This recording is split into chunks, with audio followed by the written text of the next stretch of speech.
अस्सलाम वालेकुम जी स्टूडेंट्स, उम्मीद है कि आप लोग बड़ी खैरियत से होंगे। हम लोग अपने आज चल रहे हैं तीसरे लेक्चर की तरफ, C2 का थर्ड लेक्चर। और बात हमारी चल रही थी, अगर आपको कॉन्टीन्यूटी चलाना चाहें पिछले लेक्चर्स के साथ, तो बात चल रही थी स्टेट्स ऑफ मैटर की। आपको स्टेट्स ऑफ मैटर में से पिछले दो लेक्चर्स में पढ़ाया गया होगा गैसियस स्टेट और उसके बाद लिक्विड स्टेट का कुछ पोर्शन। ठीक है, अब हम यहाँ पर आगे बढ़ते हैं और अगला सेक्शन जो है वो लिक्विड स्टेट का ही जो रिमेनिंग पोर्शन है वो, अगर आप UHS की आउटलाइन देखोगे तो उसमें तो आपको लगेगा कि एक टॉपिक बचा है। जो टॉपिक आपको मैंने अपने प्रीवियस लेक्चर में कवर करवाए थे, मसलन उसमें इवेपोरेशन था, वेपर प्रेशर था और बॉइलिंग पॉइंट का टॉपिक था। और उसी तरह से अगर आप लोग उससे रिलेटेड कुछ पॉइंट ऑफ व्यू डिस्कस करते हो तो हमने उससे रिलेटेड कुछ MCQs पढ़े थे, कुछ हम आज के लेक्चर में भी पढ़ लेंगे कि किस तरह के MCQs पास्ट में आ चुके हैं या किस तरह के MCQs बन सकते हैं। अलबत्ता UHS की आउटलाइन में ना उसके बाद लिखा हुआ है स्ट्रक्चर ऑफ आइस, लेकिन अब प्रॉब्लम यह है कि सिर्फ स्ट्रक्चर ऑफ आइस को डायरेक्ट डिस्कस करना कोई लिंक नहीं बनता और क्वेश्चन की डिस्पर्शन मौजूद है। सिर्फ उस एक टॉपिक में से क्वेश्चन नहीं आए, इसे एसोसिएट करके एग्जामिनर ने हिस्ट्री में क्वेश्चंस पूछे हुए हैं फोर्सेस ऑफ अट्रैक्शन से भी। ठीक है, जिनमें से चंद एक हम यहाँ जिक्र करेंगे भी। तो इस वजह से ना मैं बच्चों आपसे बहुत ब्रीफ सा एक पार्ट डिस्कस करने जा रहा हूँ, इंटरमॉलिक्यूलर फोर्सेस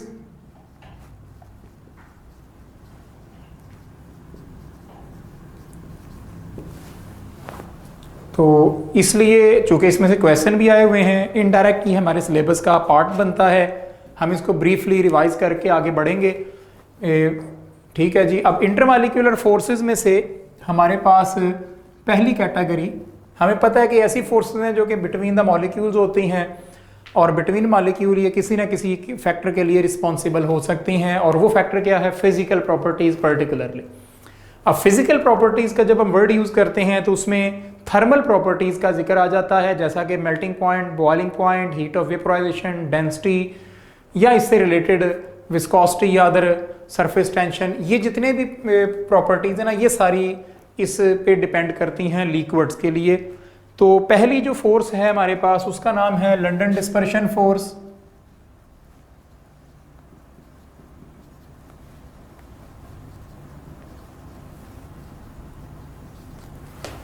जिसके मतलब आप ये भी जानते हो कि ये force between non polar molecules, fits London ने पहली दफ़ा इसको एक्सप्लेन किया था और इसकी बहुत वर्थ कहाँ पर है? Between non polar molecules. ठीक है जी, लंदन डिस्पर्शन फोर्स कहाँ पर इफेक्टिव है? नॉन पोलर मॉलिक्यूल्स के दरमियान इसका रोल बड़ा प्रोमिनेंट है। हालांकि ये जो फोर्स है ये दुनिया के हर सिस्टम में पाई जाती है, मतलब पोलर, नॉन पोलर, आयनिक, कोवलेंट, लिक्विड, सॉलिड, गैस, हर जगह पर ये फोर्स मौजूद होती है। लेकिन हमें इसके होने का एहसास और इसकी अहमियत का अंदाज़ा सिर्फ कहाँ पर होता है? नॉन पोलर मॉलिक्यूल में। तो इसलिए हम इसको यहीं पर ला के बड़ा इफेक्टिव डिस्कशन में लाते हैं। ठीक है, तो अब लंदन फोर्स जो होती है ना, ये कैसे जनरेट होती है, इसको मैं एक ओवरव्यू दे देता हूँ कि बेसिकली अगर आप ये माने कि ये दो मॉलिक्यूल हैं और दोनों ही नॉन पोलर हैं, and when they approach each other and they are just going to collide with one another, ये एक दूसरे के आमने सामने से एक दूसरे की तरफ भाग रहे थे और जब बिल्कुल कुलियन के करीब पहुंचे तो इधर भी इलेक्ट्रॉन्स हैं और इधर भी इलेक्ट्रॉन्स हैं। सडनली जो एक्सटीरियर में इलेक्ट्रॉनिक क्लाउड है, इट विल स्टार्ट रिपेलिंग, ये एक दूसरे को रिपेल करेंगे और रिपल्शन की वजह से जब ये एकदम से पीछे हटने लगेंगे तो दोनों की शक्ल में बिगाड़ पैदा हो जाएगा। दोनों की जो अरेंजमेंट है उसमें डिस्टॉर्शन आएगी। इसका अगर इधर पॉजिटिव तो इधर नेगेटिव हो जाएगा, इसमें भी इधर पॉजिटिव और दूसरी तरफ नेगेटिव हो जाएगा। ठीक है, अब ये जो है ना, ये कहलाते हैं इंस्टेंटेनियस डाइपोल्स। ये जो इंस्टेंटेनियस डाइपोल हैं ये क्या करेंगे? ये इंडक्शन करवाएंगे और दूसरे जो नॉन पोलर मॉलिक्यूल हैं उनमें भी फोर्स ऑफ अट्रैक्शन यानी कि उनमें भी पोलैरिटी इस तरह पैदा कर देंगे, तो एक नई फोर्स डेवलप होगी between an instantaneous dipole and an induced dipole, जो नया बनेगा, जिसे आप इस तरह से सोच सकते हो कि ये जो था ना इंस्टेंटेनियस डाइपोल, अगर आप इसको इधर दोबारा से बना लो और इसके गिर्द कुछ न्यूट्रल मॉलिक्यूल रख दो, अब ये जो नेगेटिव पार्ट है ये इसके न्यूक्लियस को पुल करेगा और जो पॉजिटिव पार्ट है वो इसके इलेक्ट्रॉन्स को पुल करेगा, जिसकी वजह से एक नई फोर्स आपको डेवलप होती हुई नजर आएगी, जिसे हमने क्या नाम दिया है, जिसे हमने लंदन फोर्स का नाम, या इसका अदर नेम होता है instantaneous dipole induced dipole force. अब ये वाली जो फोर्स आई है ना, इस फोर्स की वजह से नॉन पोलर मॉलिक्यूल्स को हम सॉलिडिफाई कर सकते हैं, गैसेस को, और उनके दरमियान फोर्स ऑफ अट्रैक्शन की रिस्पॉन्सिबिलिटी किसके जिम्मे आती है, ये बात बड़ी आसानी से समझ सकते हैं। इस तरह का क्वेश्चन यूएचएस में आ चुका है। मसलन क्वेश्चन क्या पूछा जाता है आपको कि जी London dispersion forces are present among, ठीक है। अब लंदन डिस्पर्शन फोर्सेस किसके दरमियान है? एक ऑप्शन आपको दी जा रही है हीलियम गैस, बी ऑप्शन आपको दी जाती है सॉलिड आयोडीन, ठीक है ना, सी ऑप्शन आपको दी जाती है डायमंड, और डी ऑप्शन में सपोज करेंगे आपको क्या दी जाता है NaCl, ठीक है। अब मैंने तो जहां पर बात शुरू की मैंने कहा था कि ये हर किसी में होगी, तो जब ये वाली बात पे आप अपने आप को ला के कैद कर लेंगे, रिस्ट्रिक्ट कर लेंगे, तो आप सोचते रहेंगे ये तो क्वेश्चन ही गलत है, क्योंकि मुझे तो मेरे सर ने कहा था कि ये हर किसी मॉलिक्यूल में होती हैं, तो यहाँ तो फिर सारी ऑप्शन होने चाहिए, ऑल ऑफ दीज भी होना चाहिए। लेकिन इस क्वेश्चन में आपको आंसर ये करना है कि where these forces are more prominent and there the effect of these forces is being observed. आप इस बात का ख्याल रखेंगे। मसलन हीलियम गैस लिख दिया गया है साथ क्लियरली, इसके मॉलिक्यूल जो है दे आर वाइडली सेपरेटेड, उनके दरमियान कोई फोर्स इफेक्टिव नहीं है, कोई उनको आपस में ज्वाइन नहीं करवा रही। और डायमंड में प्योर कोवेलेंट फोर्स बड़ी इफेक्टिव है और सोडियम क्लोराइड में आयनिक फोर्स बड़ी इफेक्टिव है। लेकिन जो सॉलिड आयोडीन है, जब उसके सॉलिड की टर्म लगा के वाजिया किया गया, तो इट मीन्स कि यहां पर सॉलिड आयोडीन इसका आंसर बनेगा, बिकॉज आयोडीन के सॉलिड होने की जिम्मेदारी किसके ऊपर जाती है? सारी लंदन डिस्पर्शन फोर्स पे जाती है, ठीक है। तो इसलिए ना, मतलब ये नहीं है कि एक बात हमने की और वो उस पर आप इतना के रिस्ट्रिक्ट हो जाएं कि उसके आगे पीछे हम हिल नहीं सकते।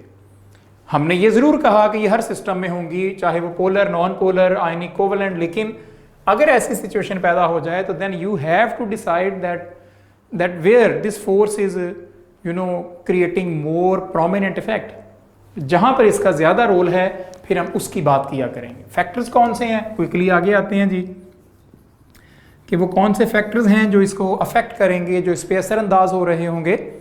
और उन फैक्टर्स में हमारे पास एक फैक्टर तो आना है साइज ऑफ एटम या मॉलिक्यूल, जिसमें मैं दो एग्जांपल्स डिस्कस कर देता हूं। वो वाली बात जो हमने एमसीक्यूज में अभी अभी डिस्कस की है वो दोबारा आ जाएगी इस कैटेगरी में। मसलन आप लेते हो halogens, fluorine, chlorine, bromine, iodine. हमें पता है कि ये सारे डायटोमिक फॉर्म में होते हैं, सब में सिंगल कोवेलेंट बॉन्ड है, सबके वैलेंस शेल में 7 इलेक्ट्रॉन है, चारों के चारों नॉन मेटल्स हैं, सारी क्वालिटी सेम है, they belong to same group, all of them are monovalent, all of them are in the divalent diatomic form, all of them are forming single covalent bond। लेकिन उसके बावजूद इनकी physical state natural condition में एक बड़ा distinctly different है। Fluorine gas, chlorine भी gas. Natural condition में जो ब्रोमीन है वो हो गया लिक्विड और आयोडीन क्या है? सॉलिड। अब अगर कोवेलेंट बॉन्ड इनके सॉलिड लिक्विड गैस होने का जिम्मेदार होता तो सारे एक स्टेट में होते। इसलिए यहां पर ये क्वेश्चन यूएचएस रेज कर चुका है, ठीक है, कि there is some some difference, कोई ना कोई फैक्टर ज़रूर है जो कि इस पॉइंट को डिफ्रेंशिएट कर रहा था उस क्वेश्चन में। वो क्वेश्चन ऐसे ही नहीं है कि बस जो है ना फजूल में लिख दिया गया। सिमिलरली आपके पास नोबल गैसेस हों, helium, neon, argon, krypton, xenon, सवाल ये आ जाए कि which of these have the maximum boiling point, तो जवाब क्या होगा? जो सबसे एंड पे आ रही होगी इनमें से। ऐसा क्यों है? क्योंकि जब आप ग्रुप में when you are moving along the group of the periodic table then the size of atom gradually goes on increasing. और रूल ये नजर आया है कि जैसे जैसे साइज ऑफ एटम बढ़ेगा या मॉलिक्यूल का साइज बढ़ेगा वैसे वैसे लंडन डिस्पर्शन फोर्स क्या होगी? स्ट्रांग होती जाएगी। ठीक है, तो हमने ये कहा कि जब हम ग्रुप में आएंगे तो चूंकि size of atom, size of molecule ने बढ़ता चला जाना है तो फोर्स ऑफ अट्रैक्शन भी क्या होती जानी चाहिए? बढ़ती जानी चाहिए। तो इस रूल के तहत हम लोग ये बात करते हैं कि साइज ऑफ एटम या मॉलिक्यूल हमारे पास क्या होगा? एक बड़ा इफेक्टिव रोल अदा करेगा। ठीक है, एक बात क्लियर हो गई, एक फैक्टर खत्म हुआ। दूसरा फैक्टर जो है ना वो मैं इधर से बात शुरू करता हूं। दूसरा फैक्टर बच्चों हमारे पास है number of atoms in a molecule. मसलन आपके पास है C2H6 and C6H14। C2H6 gas है, C6H14 लिक्विड है। ऐसा क्यों है? हालांकि दोनों हाइड्रोकार्बन हैं, दोनों में सेम नेचर के बॉन्ड हैं, दोनों के बॉन्ड्स नॉन पोलर हैं, दोनों में कार्बन हाइड्रोजन सेम साइज के हैं, लेकिन फर्क क्या है? इसकी चेन की लेंथ क्या होगी? C6 की बड़ी हो जाएगी, जिसमें मोर पॉइंट्स होंगे जहां पर डिस्पर्शन पैदा की जा सकेगी। तो इसलिए इसमें लंडन डिस्पर्शन फोर्स स्ट्रांग हो जाएगी और ये लिक्विड है, जबकि इसमें उसके मुकाबले में बहुत वीक होगी। तो ये क्या है? गैस है। ठीक है, तो ये एक ओवरव्यू था बच्चों अबाउट लंडन डिस्पर्शन फोर्स। इसके बाद अगली एक जो फोर्स हमारे पास आती है ना वो है डाइपोल फोर्स। अब ये किसके दरमियान होती है? Between polar molecules. इस फोर्स के होने के लिए बड़ा जरूरी क्या है? बहुत इंपॉर्टेंट पॉइंट क्या है कि आपके पास जो मॉलिक्यूल हैं वो दोनों कौन से होने चाहिए? पोलर होने चाहिए। पोलर का मतलब है, सपोज करो कि आपके पास HCl हो जिसमें हाइड्रोजन और क्लोरीन आपस में जुड़े थे through covalent bond. Hydrogen less electronegative है, क्लोरीन मोर इलेक्ट्रोनेगेटिव है। तो क्लोरीन क्या करेगा? वो इस इलेक्ट्रॉन के पेयर को अपनी तरफ ज्यादा पुल कर लेगा और हाइड्रोजन के पास इलेक्ट्रॉन की डेफिशिएंसी आने की वजह से क्लोरीन पर आ जाता है पार्शियल नेगेटिव और हाइड्रोजन पर आ जाता है पार्शियल पॉजिटिव चार्ज।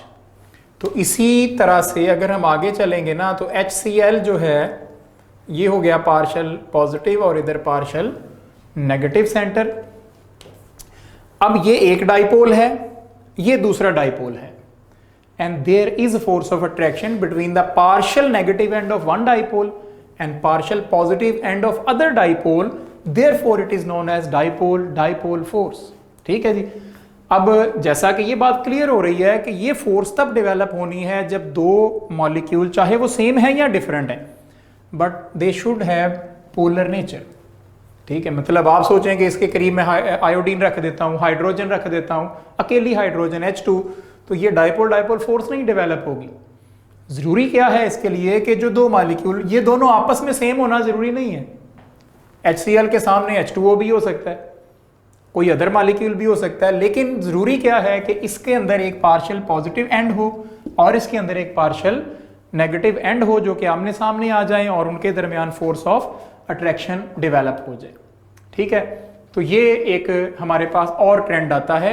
हम ये कहते हैं कि डाइपोल फोर्स जो होती है ना ये 1% इफेक्टिव होती है एज अ कोवेलेंट बॉन्ड। इस फिक्रे का मतलब ये है कि जितनी स्ट्रेंथ यहां पर इस कोवेलेंट बॉन्ड ने पैदा की थी उसे 99 टाइम्स ऑलमोस्ट वीकर स्ट्रेंथ कौन दे रही है? ये डाइपोल फोर्स, और लंडन फोर्स से भी वीक होती है। अगर ऑर्डर आ जाए ना तो मतलब आपको सेलेक्ट करना पड़ेगा डाइपोल और लंडन में से कौन स्ट्रांग है, तो आप हमेशा डाइपोल को स्ट्रांग मानेंगे, लंडन को उसे वीक रखेंगे। But these forces can never compete the bonding. मतलब आप सोचें कि आने के कोवेलेंट से कंपैरिजन नहीं हो सकता इनका। ठीक जी, तो ये बच्चों डाइपोल फोर्स की बात हमने बहुत ब्रीफली रिवाइज की है। और इसके ऊपर जो फैक्टर्स अफेक्ट करते हैं, एक तो हुआ करता था डिफरेंस ऑफ इलेक्ट्रोनेगेटिविटी, जो बॉन्डेड एटम्स हैं उनके दरमियान इलेक्ट्रोनेगेटिविटी का जो फर्क है ये बड़ा इफेक्टिव रोल अदा करेगा। और दूसरे नंबर पर डिस्टेंस बिटवीन मॉलिक्यूल्स, ये भी एक इंपॉर्टेंट पार्ट प्ले करता है, इंपॉर्टेंट रोल यहाँ पर है। तो जितना ये इलेक्ट्रोनेगेटिविटी का डिफरेंस बड़ा होगा उतनी फोर्स स्ट्रांग होगी, और जितना डिस्टेंस बड़ा होता जाएगा फोर्स उतनी क्या होती जाएगी, वीक होती जाएगी। उसके बाद मैं अगली फोर्स की तरफ आ रहा हूं। वैसे सिलेबस में आपको इन दो के अलावा एक तीसरी फोर्स मिलेगी, instantaneous dipole induced dipole force, जिसे डिबाई फोर्स कहते हैं। हम उसको जिक्र नहीं, वो होती है कि एक पोलर और एक नॉन पोलर को मिक्स कर दें तो इनके दरमियान कौन सी फोर्स पैदा होती है, उसका सिर्फ नाम याद रखना है आपने, उसके ऊपर कोई डिबेट नहीं है, ना हम यहाँ करने जा रहे हैं। वो बुक में भी 3-4 लाइनों का एक छोटा सा टॉपिक है, सिर्फ मैं उसको हाईलाइट कर देता हूं कि अगर एक पोलर और एक नॉन पोलर मॉलिक्यूल मिक्स हो जाएं आपस में तो क्या होता है, उनके दरमियान एक नई फोर्स पैदा हो जाती है जो कि एक डाइपोल और इंस्टेंटेनियस डाइपोल के दरमियान पैदा होती है। तो उसे साइंटिस्ट के नाम से डिबाई फोर्स भी कह देते हैं। अलबत्ता जिसके ऊपर हमारा फोकस होना है, जिसमें से क्वेश्चन ज्यादा आ चुके हैं, वो है हाइड्रोजन बॉन्डिंग।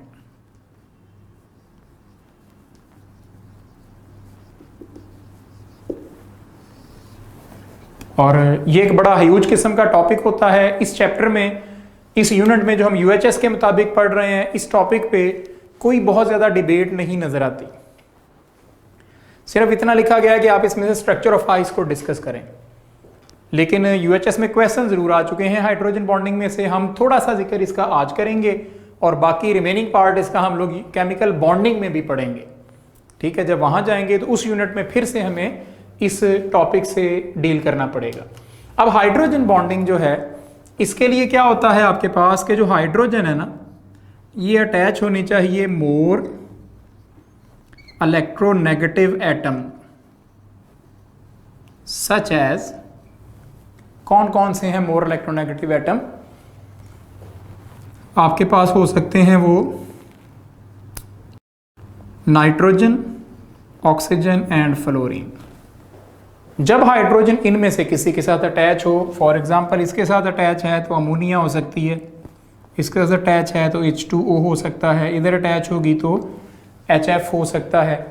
इस तरह से आपके पास ये मैंने सिंपल मॉलिक्यूल लिख दिए हैं जिनमें ये फोर्स हो सकती है। और जो टॉपिक जिसकी ऊपर हम बात करने की कोशिश कर रहे हैं, स्ट्रक्चर ऑफ आइस, उसका ताल्लुक किसके साथ है? वाटर के साथ है। माना यह जाता है कि हाइड्रोजन बॉन्डिंग को समझने के लिए वाटर से बेस्ट एग्जाम्पल दुनिया में नहीं है, सिर्फ इसलिए कि एक तो ये बहुत डेली यूज़ का और बहुत ज़्यादा स्टडी किया जाने वाला फैक्टर है। दूसरा, हाइड्रोजन बॉन्डिंग का बहुत इफ़ेक्टिव और बड़ा प्रैक्टिकल रोल जो है वो हमें वाटर की शक्ल में नज़र आता है। इसलिए हम हमेशा इसी की एग्जांपल लेके और इसी को बड़ा प्रमोट करते हैं अपने माइंड में, अपने लेक्चर्स में। ठीक है जी। तो अब यहाँ पर अगर मैं आपसे कहूँ कि इन तीनों में से मोर बॉइलिंग कौन है, तीनों में हाइड्रोजन बॉन्डिंग है, और दुनिया की स्ट्रॉन्गेस्ट हाइड्रोजन बॉन्डिंग किसमें है?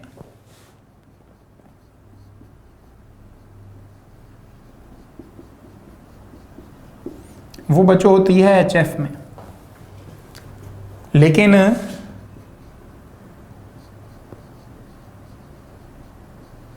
Prominent effect of hydrogen bonding किसमें होता है? वाटर में। हाइड्रोजन बॉन्डिंग दुनिया की स्ट्रॉन्गेस्ट HF में होगी, लेकिन हाइड्रोजन बॉन्डिंग का इफेक्टिव रोल किसमें नजर आएगा? वाटर में, because water has double chance of hydrogen bonding as compare to HF और एनी अदर सिस्टम। ठीक है, अगर हम इसको ड्रॉ भी करें तो ना हम ये कहेंगे कि जो वाटर है इसकी सिचुएशन कुछ ऐसी है। ठीक है, अब ये दो लोन पेयर हैं और अगर इसके करीब तरीन कोई और आप इस तरह वाटर का मॉलिक्यूल रखें तो इसके दरमियान ये पार्शियल पॉजिटिव और ये पार्शियल नेगेटिव और इनके दरमियान डाइपोल डाइपोल इंटरेक्शन पैदा हो जाती है। ठीक है, तो ये जो डाइपोल डाइपोल इंटरेक्शन आती है, ये इंटरेक्शन इनकी एक स्ट्रॉन्ग फोर्स डेवलप करवा देती है, जिसे हम लोग, अब मैंने वर्ड यूज कर दिया डाइपोल डाइपोल इंटरेक्शन, ये इस सेंस में नहीं है कि ये डाइपोल डाइपोल फोर्स है, ये टर्म सिर्फ इस सेंस में यूज हुई है कि ये डाइपोल था, कि ये पार्शियल नेगेटिव और पार्शियल पॉजिटिव था, but this is almost 80 times stronger as compared to a dipole dipole force and just 20 times weaker than a covalent bond. ठीक है ना, इसकी स्ट्रेंथ जो हाइड्रोजन बॉन्डिंग की है कोवेलेंट बॉन्ड से तकरीबन 20 गुना सिर्फ कम होती है, तो इसलिए इसका रोल हमें बड़ा क्लियर नजर आता है कि हाइड्रोजन बॉन्डिंग एक बड़ा गहरा असर देगी हमें प्रॉपर्टीज ऑफ कंपाउंड्स पे। जी ठीक है, ये बात हमारे पास हो गई। अब HF में क्या सिचुएशन होती है, अब इसका ये जो वाटर है ये भी हाइड्रोजन बॉन्ड बना लेगा, लेकिन HF में ये सिचुएशन आनी है कि इसके ऊपर नो डाउट 3 लोन पेयर हैं पार्शियल पॉजिटिव, लेकिन चूंकि फ्लोरीन मोर इलेक्ट्रोनेगेटिव है तो वो इन 3 लोन पेयर में से सिर्फ एक लोन पेयर को अदर हाइड्रोजन के साथ शेयर करेगा, बाकी किसी लोन पेयर को ये इसके साथ शेयर नहीं करेगा। इसलिए ये HF में हाइड्रोजन बॉन्डिंग का इफेक्ट इतना फर्क पड़ता है कि वाटर का बॉइलिंग पॉइंट है 100, जबकि HF का बॉइलिंग पॉइंट है 19 पॉइंट समथिंग, मतलब 19 से 20 के दरमियान है नॉर्मल कंडीशन में। अब सोचने वाली बात यह है कि मैंने कहा था कि स्ट्रॉन्गेस्ट हाइड्रोजन बॉन्डिंग किस में है, HF में, और हाइड्रोजन बॉन्डिंग का साथ ही मैंने लिख दिया कि मोर प्रोमिनेंट इफेक्ट किस में है, वाटर में। ठीक है, यहां पर क्या है जो हम कहते हैं ना यूनियन स्ट्रेंथ, तो ये वो पॉइंट आता है कि जब वाटर के बहुत सारे मॉलिक्यूल हैं and they are going to form a network of hydrogen bonds, और ये नेटवर्क इतना बड़ा है कि हम कभी शायद सोच सकें, मतलब ना खत्म होने वाला, एंडलेस बढ़ता जाता है। जबकि यहां पर सिचुएशन क्या होती है, यहां पर तो एक HF आपस में जुड़े, इसके साथ आगे जुड़ेंगे और ये को 6 HF जुड़े ज्यादा से ज्यादा, इन्होंने एक रिंग बना लिया एंड दैट्स इट, आइसोलेटेड हो गए। ये उस तरह से नहीं एग्जिस्ट करते जिस तरह से वाटर में सिचुएशन होती रही है। तो बच्चों इसलिए ना हम लोग ये बात करते हैं। अब हाइड्रोजन बॉन्डिंग का इफेक्ट बहुत सारी जगहों पर है, मसलन जो थर्मल प्रॉपर्टीज हैं उन पर हाइड्रोजन बॉन्डिंग इफेक्ट करती है।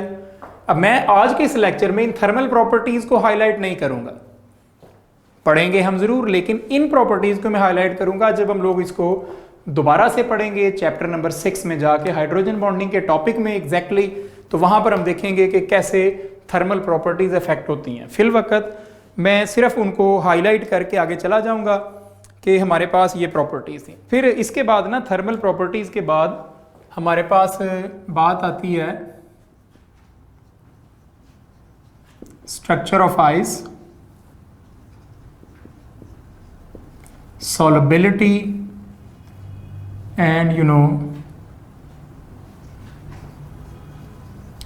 नेचुरल प्रोडक्ट्स, मसलन प्रोटीन, DNA वगैरह, उनमें कहाँ कहाँ पर हाइड्रोजन बॉन्डिंग अपना रोल अदा करती है। इस तरह और भी बहुत सारी इसकी एप्लीकेशंस हमें नजर आ सकती हैं। तो हमने बात करनी है सिर्फ इसमें से स्ट्रक्चर ऑफ आइस पे, जिसके मतलब हमने ये पढ़ा हुआ है कि जब हम लोग कूलिंग करते हैं तो उसे क्या होता है, डेंसिटी ऑफ वाटर इंक्रीज करना शुरू होती है। ठीक, लेकिन ये पॉइंट कहां तक वैलिड रहता है, अप टू 4 डिग्री सेंटीग्रेड, और फर्दर डिक्रीज से क्या होता है, जो डेंसिटी है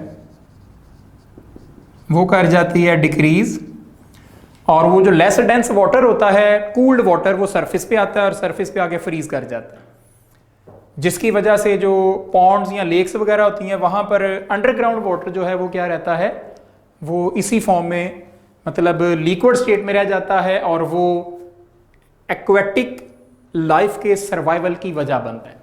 ठीक है, मतलब जो एक्वेटिक लाइफ है वो सारा पानी फ्रीज नहीं करता, और वो टेम्परेचर कांस्टेंट हो जाने की वजह से, क्योंकि आइस की जो ऊपर लेयर बनती है ये इंसुलेटर होती है, और ये फर्दर इंसुलेट करने से हीट का ट्रांसफर रोक देती है। ठीक है। फिर सरफेस पे आ जाती है, और ये पॉइंट भी आया हुआ है पेपर में कि जी डेंसिटी ऑफ आइस किस टेम्परेचर पे लेस होगी, या why ice floats on water, और इस तरह की बातें कि डेंसिटी उसकी ज़्यादा होगी कम होगी। इस तरह के पॉइंट्स हम देखते हैं कि जो क्वेश्चन इससे रेलेवेंट हमें कुछ नज़र आ जाते हैं। फिर जो आइस है इसका स्ट्रक्चर डायमंड से मैच करता है, जो क्रिस्टल स्ट्रक्चर बनेगा। अब क्रिस्टल स्ट्रक्चर का ताल्लुक किससे है? क्रिस्टलाइन सॉलिड से है, ठीक है। तो इस लिहाज से अब इसके स्ट्रक्चर ड्रॉ करने की या उसको बनाने की कोई खास ज़रूरत नहीं होती, सिर्फ ये चंद पॉइंट होते हैं कि डेंसिटी कहाँ पर ज़्यादा कहाँ पर कम, स्ट्रक्चर किससे मैच कर गया, क्रिस्टलाइन सॉलिड है तो कौन सा है, ठीक है ना। मसलन एक क्वेश्चन आता है कि when 2 ice cubes are pressed over each other, they join by, आपस में बड़ी ना स्ट्रेंथ से जुड़ जाते हैं। प्रैक्टिकल एक्सपीरियंस हो सकता है कि आप घर में फ्रिज में बर्फ़ फ्रीज करवाते हैं पानी को, उसको जब वो फ्रोजन स्टेट में है ना, उसको पानी नहीं है लगाना, ना हाथ को ना उसको, अपना ड्राई हैंड उसके ऊपर रखें।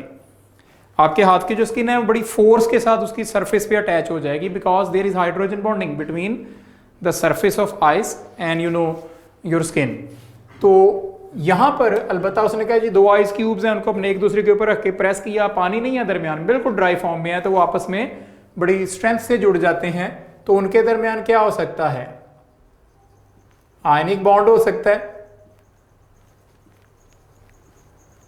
कोवलेंट बॉन्ड बन सकते हैं, हाइड्रोजन बॉन्ड बन सकता है, या डायपोल डायपोल फोर्स बन सकती है। तो यकीनन आंसर क्या होगा? हाइड्रोजन बॉन्ड बनेगा इनके दरमियान, क्योंकि वो जो दोनों आइस के क्यूब्स हैं उन दोनों की सरफेस पे क्या मौजूद हैं? वाटर के वो मॉलिक्यूल जो कि हाइड्रोजन बॉन्ड बनाने की कैपेसिटी रखते हैं। इस तरह का क्वेश्चन आपको इस टॉपिक में से मिल सकता है। फिर जो हमने बात की यहाँ से एक क्वेश्चन पास्ट में पहले भी आया हुआ है कि जो पेट्रोल है इज इनसॉल्युबल इन वाटर, और 4 ऑप्शन है कि जो पेट्रोल है ये पोलर है, या ये नॉन पोलर है, या वाटर जो है ये पोलर है, या जो वाटर है ये नॉन पोलर है। इस तरह की कोई बातें आपसे कर दी जाती हैं। अब पेट्रोल की बात की गई है कि आपने इसको फोकस करना है कि इसकी क्या क्वालिटी है। तो पेट्रोल क्या है? वो नॉन पोलर होता है, और वाटर क्या होता है? वो पोलर होता है। तो इसलिए पेट्रोल और वाटर एक दूसरे में डिसॉल्व नहीं हो पाते। इस तरह की बात भी यूएचएस ने, अब ये कोई मुश्किल बात नहीं है, लेकिन ये भी प्रीवियस एग्जाम का जो है ना वो हिस्सा बन चुकी है, ठीक है। फिर जो है ना इसके बाद हम लोग बच्चों आगे बढ़ते हैं और टॉपिक की तरफ चल रहे हैं। हाँ, एक और बात यहाँ पर जो अभी अभी मैंने की थी, ice is less dense then water at, options हैं 4 degree centigrade, 0 degree centigrade, 1 degree centigrade, या सपोज करो -4 डिग्री सेंटीग्रेड। अब ये क्वेश्चन जब आता है ना, जिस साल आया था यूएचएस में उस साल भी बच्चों ने बड़े ने गलत किया था। आंसर इसका क्या लगना है? 0। बच्चे बज़िद होते हैं जी 4 लगना चाहिए, क्योंकि उनके माइंड में होता है कि 4 डिग्री सेंटीग्रेड पर डेंसिटी क्या होती है? चेंज होना शुरू हो जाती है, लेकिन वो किसकी होती है? लिक्विड की। आइस कब बननी है? 0 पे। 4 डिग्री पे आइस नहीं बन रही। 4 डिग्री पे सिर्फ क्या हो रहा है कि वाटर के मॉलिक्यूल एक दूसरे से अलाइनमेंट में आने की कोशिश में थोड़े से दूर दूर होते हैं और उनकी डेंसिटी कुछ कम हो जाती है स्पेस बढ़ने से, और अरेंजमेंट पैटर्न पे आ जाने से ये प्रॉब्लम हमें फेस करना पड़ता है। तो इसलिए ये ट्रेंड आपको नजर आएगा, आंसर आप 0 लगाएंगे, ठीक है बच्चों। तो ये एक हमने ब्रीफ ओवरव्यू लिया है हाइड्रोजन बॉन्डिंग का। अब आपके पास सॉलिड स्टेट पे आना है हमने। कि जो सॉलिड स्टेट का पोर्शन है वो क्या कहेगा हमें।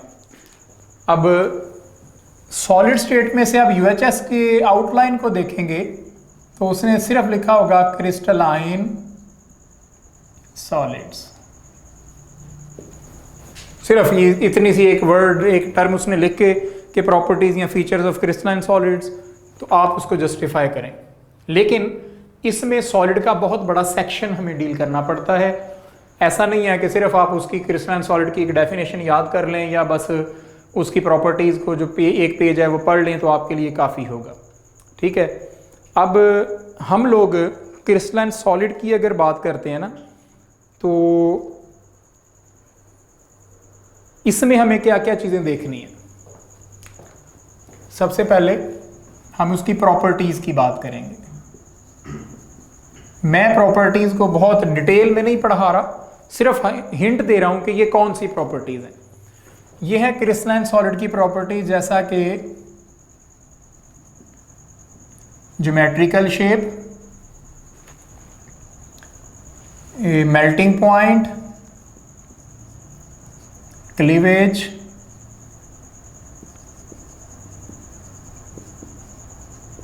Anisotropy,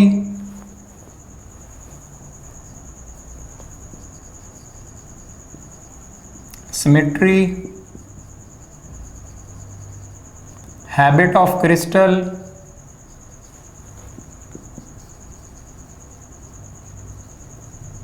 isomorphism, polymorphism, transition temperature, allotropy.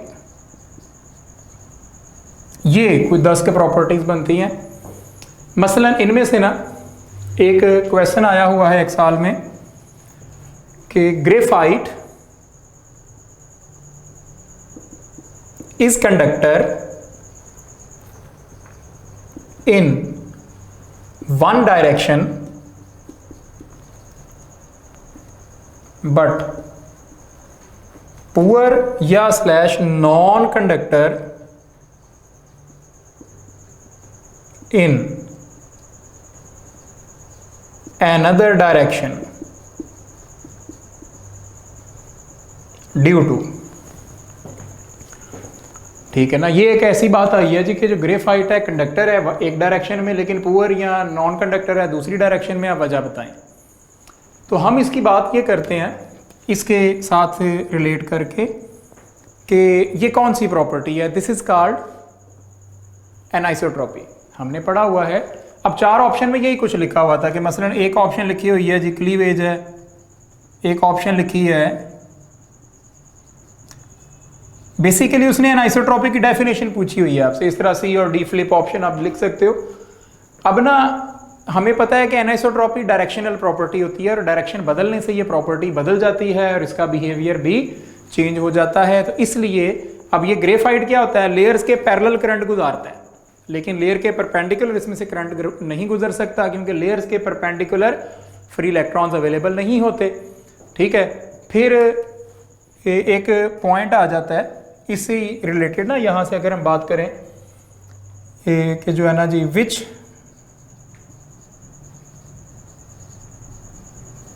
Crystalline system या विच क्रिस्टलाइन सॉलिड कह लें नेवर possess क्लीवेज प्लेन्स। किसमें क्लीवेज प्लेन नहीं हो सकते? और नीचे दी गई ऑप्शन में क्या लिखा हुआ है आपके पास, आयनिक सॉलिड, कोवेलेंट सॉलिड,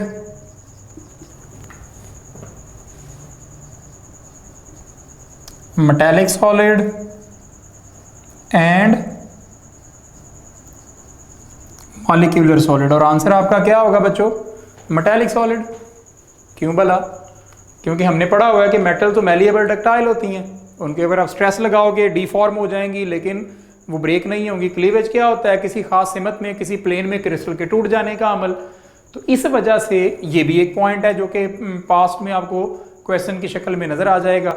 अब ये अगर आपको डेफिनेशन आती हैं, मसलन ट्रांजिशन टेम्परेचर पे क्वेश्चन आ जाता है जी कि टिन का ट्रांजिशन टेम्परेचर कितना है, और वो 5 या 6 आपके पास एग्जांपल्स हैं जिनको एज सच आपको मेमोराइज करना पड़ेगा। ठीक, तो इस तर्ज पे आप ये जो 10 प्रॉपर्टीज़ हैं इनको आप आपस में रिलेट करके इनको आप रीड करेंगे और अच्छी तरह से इनको पढ़ेंगे। चूँकि टाइम हमारे पास लेक्चर का ऑलमोस्ट इख्तिताम पे है, तो जाते जाते हम कुछ बात करते हैं बच्चों क्रिस्टलाइन सॉलिड पे। हमारे पास आते हैं क्रिस्टलाइन सॉलिड में से आयनिक सॉलिड्स, जिनमें क्या पाया जाता है, आयनिक बॉन्ड।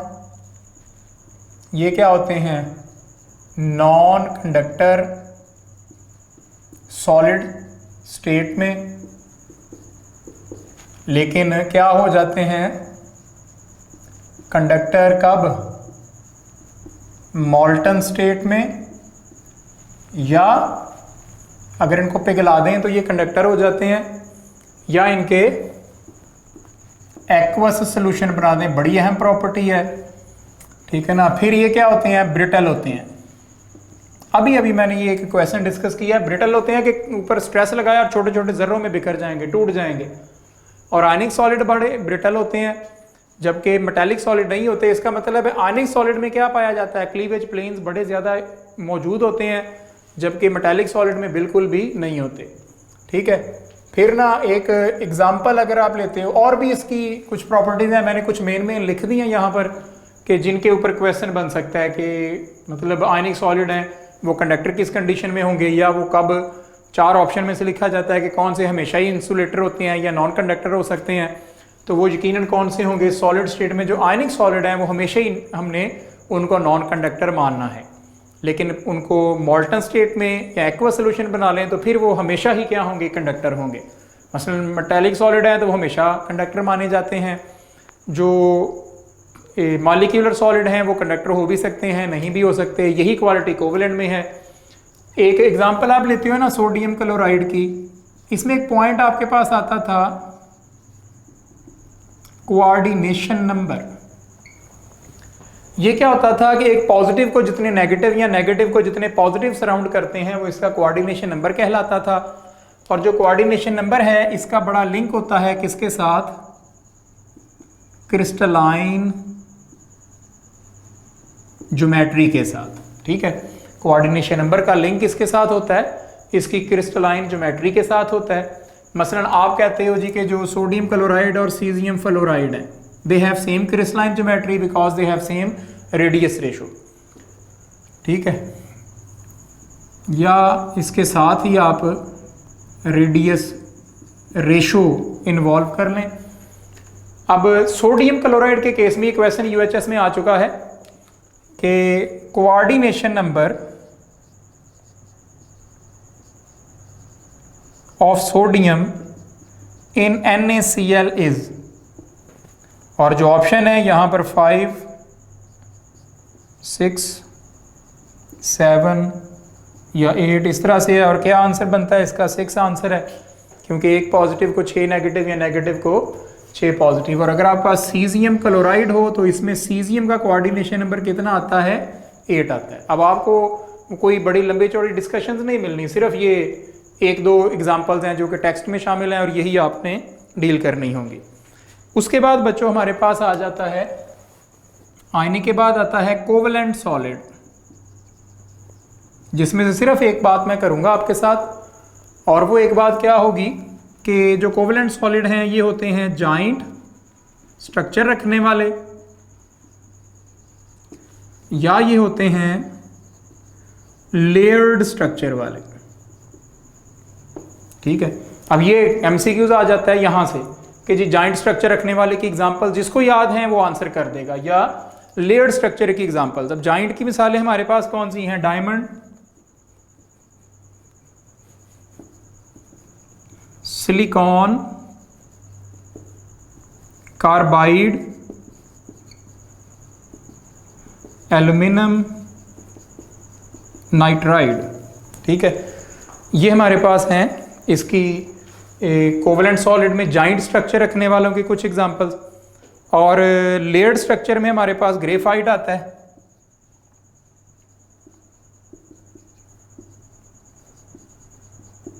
कैडमियम आयोडाइड का जिक्र हो सकता है, ठीक है, या फिर कैडमियम आयोडाइड के बाद बोरॉन नाइट्राइड का जिक्र हो सकता है, ठीक है। ये कोई इसमें बड़ी ज़्यादा केमिस्ट्री या कुछ डिस्कशन नहीं है, सिर्फ एग्जांपल्स हैं कि जी कौन सा इनमें से जॉइंट स्ट्रक्चर है या कौन सा इनमें से जो है ना वो लेयर्ड स्ट्रक्चर है। फिर सम टाइम जैसे ग्रेफाइट है तो ग्रेफाइट में कार्बन एटमों की हाइब्रिडेशन पूछ लेते हैं, जिसका यहाँ पर टेक्निकली तो जिक्र नहीं होना चाहिए, लेकिन जब यूएचएस क्वेश्चन करता है तो वो तो जाहिर है पूरे सिलेबस से कर रहा होता है। हमने चूंकि यहाँ पर हाइब्रिडेशन नहीं पढ़ी, ग्रेफाइट का सिर्फ याद रख लें कि ग्रेफाइट में कार्बन एटम sp2 हाइब्रिड होगा और डायमंड में कार्बन एटम क्या होगा, sp3 हाइब्रिड होगा। बाकी हाइब्रिडेशन की कंडीशन वगैरह हम केमिकल बॉन्डिंग में पढ़ा करते हैं, तो वहीं पर हम इसका जिक्र करते हैं। कोवेलेंट के बाद ना हमारे पास आने हैं मॉलिक्यूलर सॉलिड्स।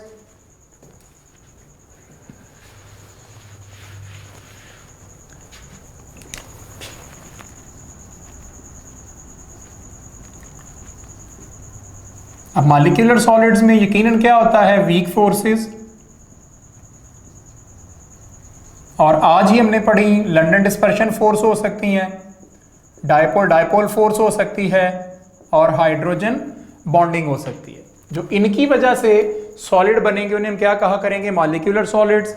एग्जांपल्स वैसे ही आपके पास आ रही होती हैं, जैसा कि सॉलिड कार्बन डाइऑक्साइड जिसे आप ड्राई आइस बोलते हो, या सॉलिड आयोडीन आप ले लेते हो, helium, solid helium not gas, helium को सॉलिड में कन्वर्ट कर लें तो वो भी इसी कैटेगरी में आएगा, ठीक है। और लास्ट वन मेटालिक सॉलिड्स में क्या होता है, मेटालिक बॉन्ड, उसकी एक प्रॉपर्टी मैंने बता दी कि उनमें क्लीवेज प्लेन नहीं होते और वो ब्रिटल होती, ब्रिटल नहीं होती, वो क्या होती हैं, मैलिएबल एंड डक्टाइल होती हैं। तो इस तरह से आप उसको जस्ट रीड आउट करेंगे उसकी प्रॉपर्टीज़ के लिहाज से, बाकी उसमें से कोई बहुत ज़्यादा डिस्कशन नहीं है क्योंकि वो कंडक्टर होते हैं सारे। तो बच्चों ये एक सेक्शन था हमारे पास सॉलिड पोर्शन का, जिसमें से मोस्टली जो ज़्यादातर क्वेश्चन का दारोमदार रहा है वो आयनिक सॉलिड और जनरल प्रॉपर्टीज़ तक रहा है। लेकिन हमने अपने स्पेक्ट्रम को ब्रॉड करते हुए कोवेलेंट और मॉलिक्यूलर मेटालिक को भी थोड़ा थोड़ा टच करके रीड करके जाना है, ताकि अगर उनमें से हमें कोई क्वेश्चन डील करना पड़ जाए, कोई बात एग्जामिनर पूछ ले, तो वो हमें ये ना फील हो कि ये हम नहीं कर सके थे या हमें पढ़ाया नहीं गया था, ठीक है। तो बच्चों ये हमारे पास 3 लेक्चर्स में अब कवर हुआ स्टेट्स ऑफ मैटर, जिसमें हमने गैसेस, लिक्विड और सॉलिड तीनों को पढ़ लिया। आने वाला टेस्ट हमारा इसी से रिलेटेड होगा एंड आई होप कि आप लोग उसको बड़ी अच्छी तरह परफॉर्म करेंगे। लेकिन थोड़ा डिफरेंस ज़रूर होगा पिछले टेस्ट में और इस टेस्ट में, वो था कि वहाँ पर कैलकुलेशन बहुत थी, यहाँ पर आप फील करेंगे कि उतनी कैलकुलेशन नहीं है, क्योंकि यहाँ पर थ्योरी वाला चैप्टर भी हमारे पास काफ़ी सारा पोर्शन है, ठीक है बच्चों। तो कल टेस्ट में मिलते हैं और देखते हैं कि हम कैसे उसको परफॉर्म कर पाते हैं। आज के लिए थैंक यू वेरी मच, अल्लाह हाफिज़।